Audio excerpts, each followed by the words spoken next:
You don't belong here, old man. The voice sliced through the quiet hum of the cafe like a razor, silencing conversations and freezing forks mid-air. Brandon Wells, dressed in a designer hoodie and flanked by two fraternity brothers, stood holding a steaming cup of coffee. His gaze locked on a man slumped in the corner booth. The man didn't respond. He didn't even stir. He was asleep, his calloused hands folded loosely on the table, his breathing slow and even.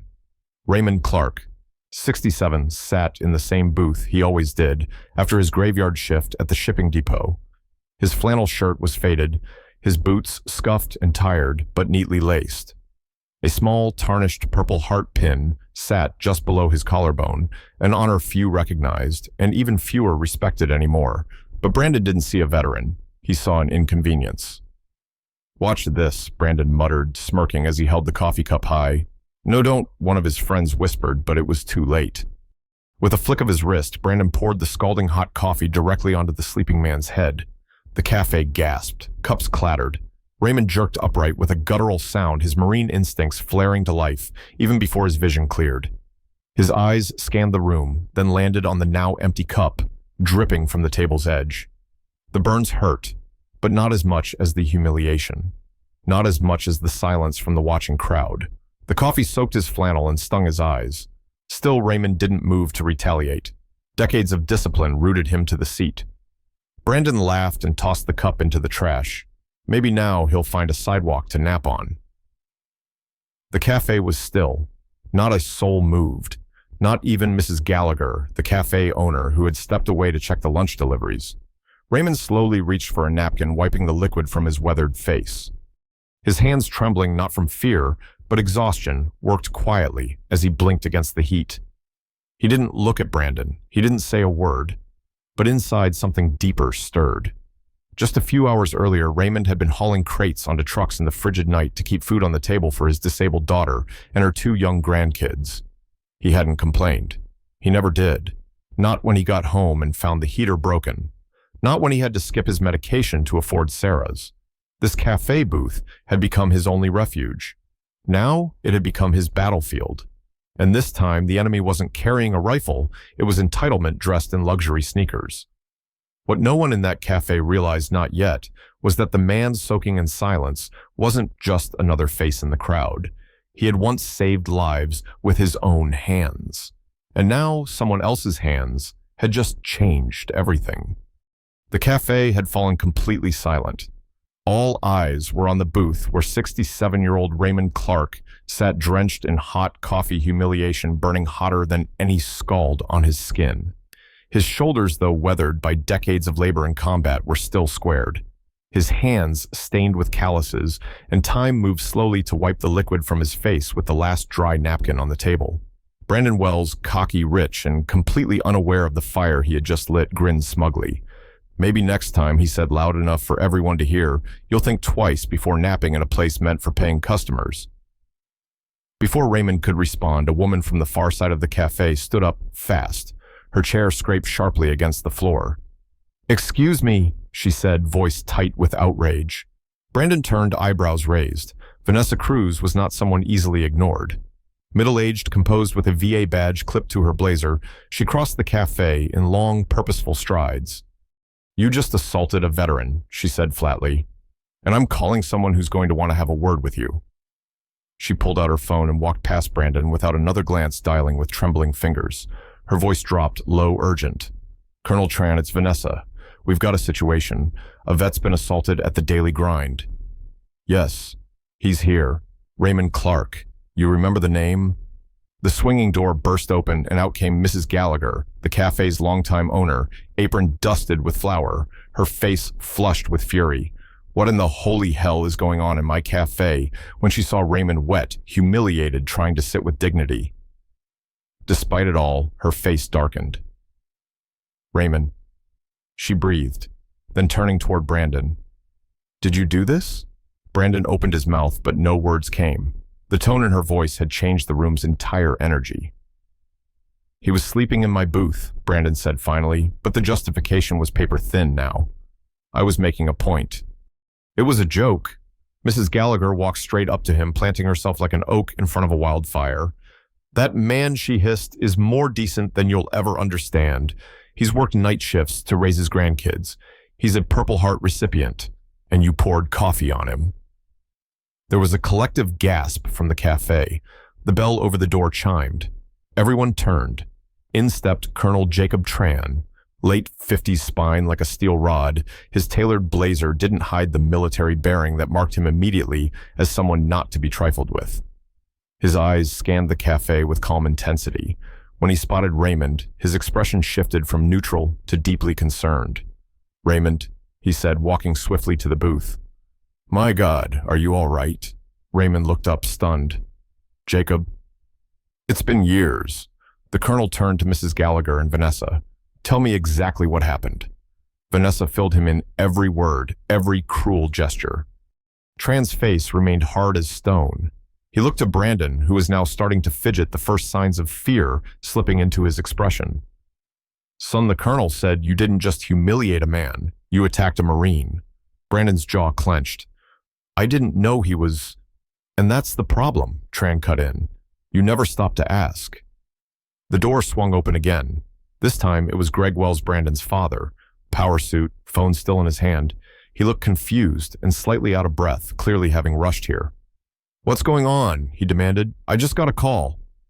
Then he saw Raymond. Greg's voice caught in his throat. "Raymond," he said, stunned, his face drained of color. Raymond stood slowly, soaking wet but composed. "Greg Wells," he said softly. "2nd Marine Expeditionary, 2008, Fallujah." Greg took a step back, his hand trembling. I thought you were killed in action. You saved my life." The room stood still. Brandon's head whipped toward his father. "Wait." What Greg ignored him. His eyes were locked on Raymond. "You pulled me out of a burning Humvee. I never got to thank you. I wouldn't be alive if not for you." And then something happened no one expected. Greg Wells, billionaire businessman, untouchable in every room he walked into, dropped to one knee in front of the soaked, exhausted veteran. "I owe you everything," Greg said. "My life, my family, even him." He gestured toward Brandon. Brandon took a step back, his face pale. "Dad, I didn't know." Greg rose slowly and turned, his voice laced with fury and heartbreak. "You didn't know because you never cared to look.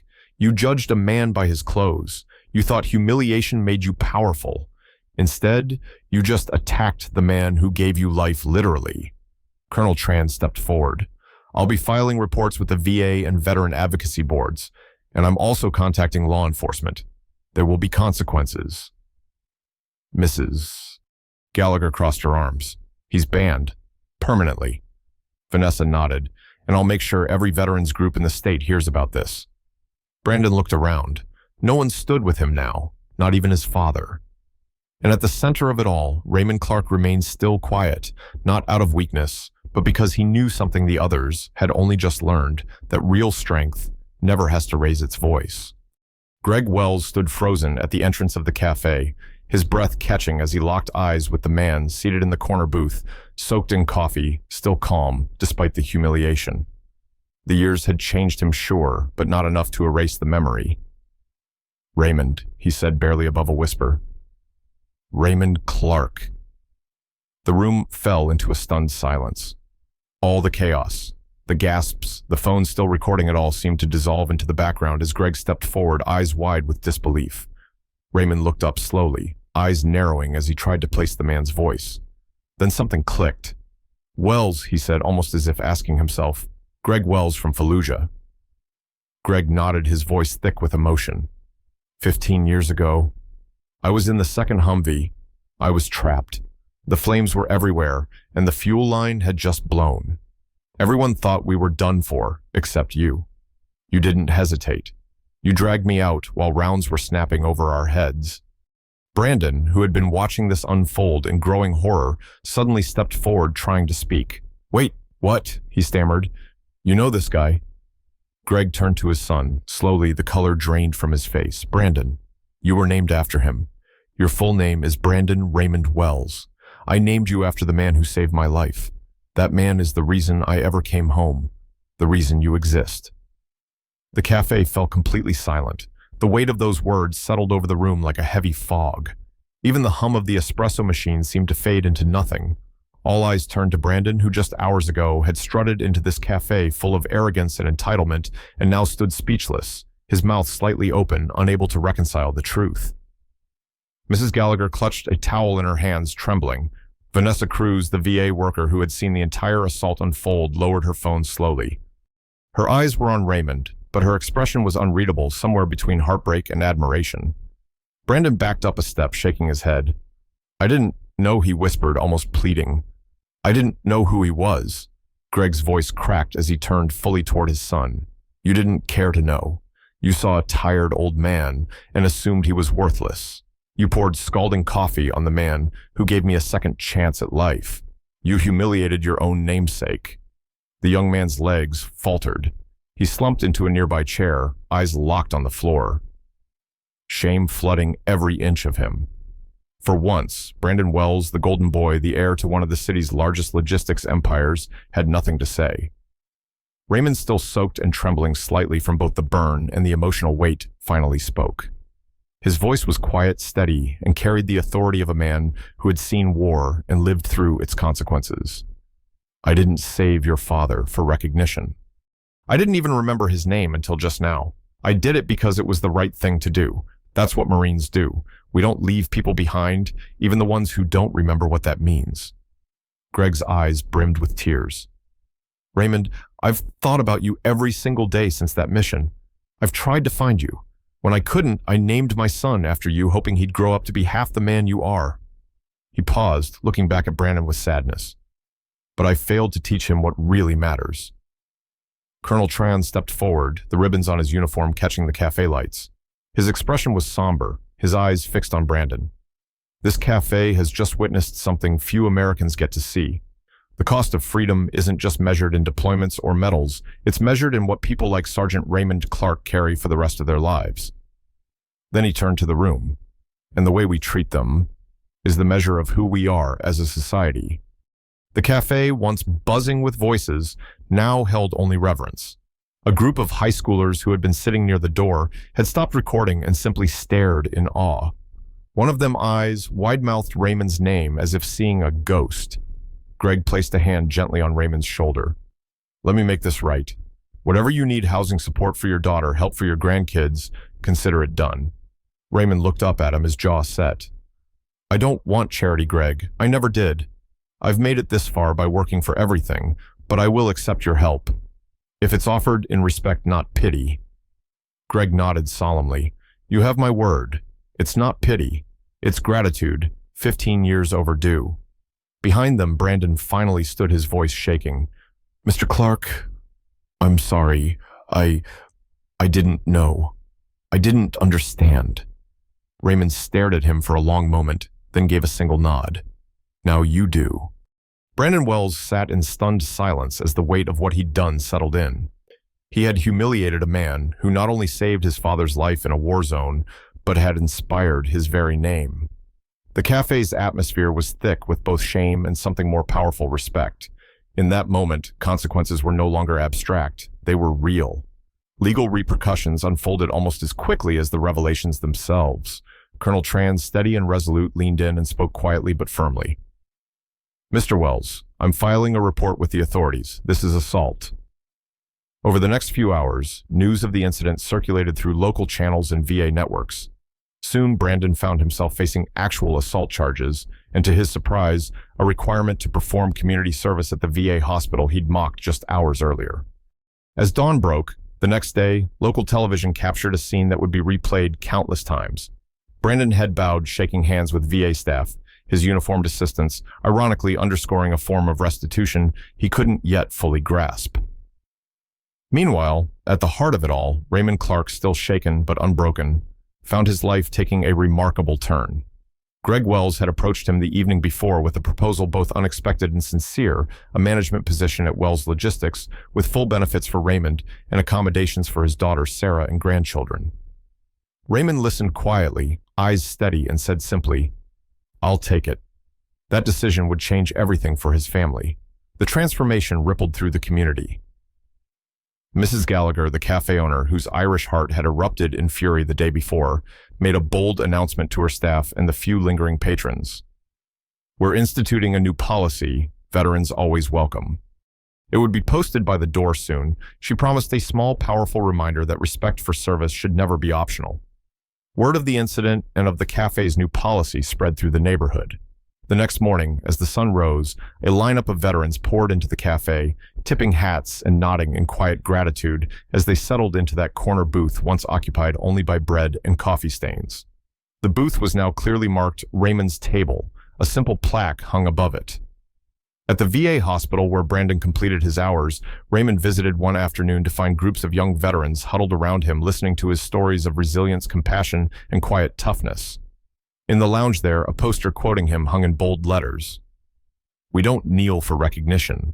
We stand so others get home." For Raymond, the job at Wells Logistics meant more than a paycheck. It meant stability, respect, and eventually a chance to truly care for Sarah and his grandchildren. The wage was decent, the benefits comprehensive, and the message behind it was clear. Valor earned still mattered. As the weeks passed, the story continued to resonate. Local veterans organizations invited Raymond to speak. Through him, they reminded community after community that heroes often pass unnoticed. In schools, teachers told students the tale of Raymond Clark. Men like him didn't ask for medals, but they deserved them. In senior centers, groups quietly wept as they watched footage of the coffee-stained war hero receiving his just dues.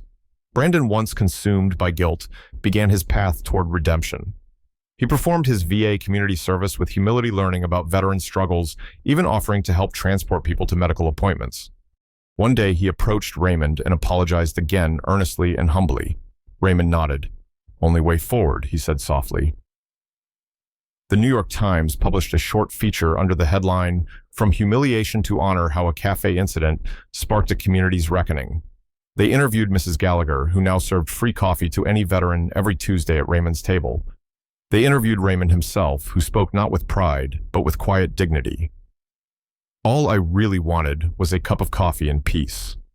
In the final scenes, as summer turned into fall, the plaque above Raymond's booth was freshly cleaned.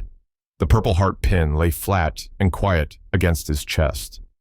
He sipped black coffee, glancing around the cafe, now humming with normal morning life.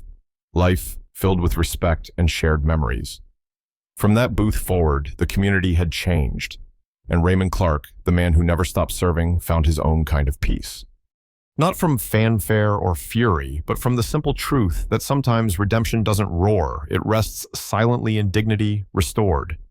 6 months after the cafe incident that changed everything, Raymond Clark had become more than a local hero. He had become a national symbol of dignity, redemption, and the quiet strength that defines true service. With the support of Greg Wells and a growing network of veteran advocates, Raymond accepted a new role as the director of a nonprofit foundation dedicated to helping veterans transition into meaningful civilian careers. What began as a single job offer turned into something far greater. Under Raymond's leadership, the foundation placed over 300 veterans into jobs within its first few months. Former soldiers, medics, engineers, and mechanics who, like him, had once felt overlooked and forgotten. Raymond understood their struggles firsthand, and he built the program around more than just resumes and interviews. He emphasized dignity, purpose, and the value of lived experience, ensuring that every veteran was seen not as broken, but as brave. His story spread rapidly, shared by media outlets, veteran organizations, and even local schools. Teachers used Raymond's journey to teach students about respect and sacrifice. His photo standing proudly in his suit, a Purple Heart pinned to his chest, was printed in textbooks and displayed in training presentations across the country. More than once, a young man or woman on the verge of giving up found new strength after hearing what Raymond had endured and how he rose from humiliation to become a beacon of hope. At the cafe where it all began, Raymond's table remained untouched each morning until he arrived. Veterans from out of state sometimes stopped in just to sit nearby and thank him. And though Raymond never sought attention, he greeted each one with the same quiet humility. In the end, Raymond Clark didn't become a hero because of medals or headlines. He became one because he chose to transform pain into purpose, to stand not just for himself but for every unseen warrior still fighting battles long after coming home. And maybe that's the lesson we all need to hear. In a world moving too fast to notice the quiet ones, maybe it's time we slowed down and looked a little closer.